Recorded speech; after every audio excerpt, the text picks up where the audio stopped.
آقا کریم نے صفوں کو سیدھا کرنے کی تلقین کرتے ہوئے کہا کہ مت سمجھنا کہ میں صرف آگے دیکھ رہا ہوں، میں آگے بھی دیکھ رہا ہوں، میں پیچھے بھی دیکھ رہا ہوں، تمہارے رکوعوں کو بھی دیکھ رہا ہوں اور دلوں میں پیدا ہونے والے خشوعوں کو بھی دیکھ رہا ہوں۔ یہ حضور کی نظر کا کمال ہے۔ اور حضرت عبداللہ ابن عباس رضی اللہ تعالیٰ عنہ فرماتے ہیں کان رسول اللہ صلی اللہ علیہ وآلہ وسلم یرا فی اللیل فی الظلمہ کما یرا فی النہار فی الضوء۔ حضور رات کی تاریکی میں یوں دیکھتے تھے جس طرح دن کے اجالے میں دیکھتے تھے۔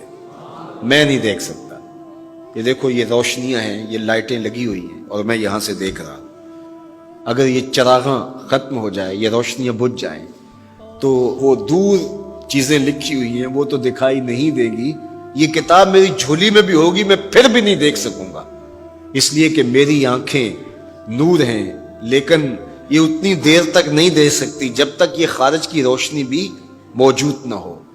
لیکن حضور سراپا نور ہیں، حضور ظلمت میں بھی دیکھتے تھے، روشنی میں بھی دیکھتے تھے۔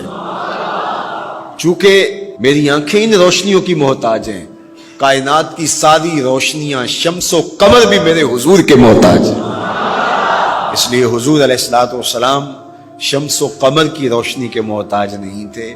حضور کی مبارک آنکھیں جو ہیں وہ اندھیرے میں بھی دیکھتی تھی اور حضور کی آنکھیں روشنی میں بھی دیکھتی تھی۔ آقا کریم علیہ السلام نے ایک موقع پہ ارشاد فرمایا وَإِنَّ مَوْعَدَكُمُ الْحَوْضُ وَإِنِّي لَأَنظُرُ إِلَيْهِ مِن مَقَامِي هَٰذَا، بخاری مسلم باقی کتب حدیث میں موجود ہے۔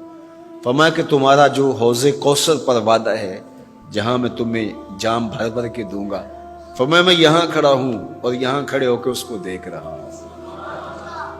حضور یہاں کھڑے ہیں اور وہاں دیکھ رہے ہیں۔ ایک دن حضور صلاۃ الاستسقاء پڑھا رہے تھے، جب بارش نہ ہو رہی ہو تو اس کی جو نماز پڑھائی جاتی ہے اللہ کے حضور دعا کرنے کے لیے تو اس کو صلاۃ الاستسقاء کہا جاتا ہے۔ ام المومنین سیدہ عائشہ رضی اللہ تعالیٰ عنہ سے مروی ہے۔ تو نماز پڑھاتے پڑھاتے حضور نے ہاتھ آگے کیا پھر پیچھے کھینچ لیا، تو عمومی طور پہ ایسا نہیں ہوتا۔ تو صحابہ نے جب دیکھا تو بعد میں کسی نے پوچھا حضور آج نماز میں آپ نے ہاتھ آگے بڑھایا اور پیچھے کھینچ لیا، مجھے بتائیے کہ حالت نماز میں نظر کہاں ہونی چاہیے؟ جائے سجدہ پہ ہونی چاہیے نا، لیکن صحابہ حضور کو دیکھ رہے ہیں۔ اللہ اکبر۔ صحابہ سے کسی نے پوچھا کہ تم بتاؤ ظہر اور عصر کی نمازوں میں حضور قرات کرتے تھے؟ کہا ہم کرتے تھے، بخاری میں۔ تمہیں کیسے پتہ ہے کرتے تھے؟ کہا نحن نعلم باضطراب لحیتہ، ہم حضور کی مبارک داڑھی کی جنبش سے اندازہ کرتے تھے کہ قرات ہو رہی ہے۔ معلوم ہوا نماز بھی چلتی رہتی تھی، رخ محبوب کی دید بھی ہوتی رہتی تھی۔ اور اقبال کہتا ہے شوق تیرا اگر نہ ہو میری نماز کا امام، میرا رکوع بھی حجاب، میرا سجود بھی حجاب۔ اللہ اکبر۔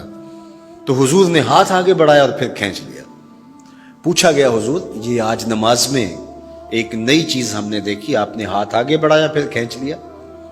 فرمایا ہاں، جنت میں کھجوروں کا ایک خوشہ لٹک رہا تھا، میں اس کو توڑنے کے لیے ہاتھ ڈالا تھا پھر میں نے چھوڑ دیا، اور اگر میں توڑ لیتا تم قیامت تک کھاتے رہتے ختم نہ ہوتا، لیکن میں نے کہا نہیں چلو پھر قیامت کو ہی سے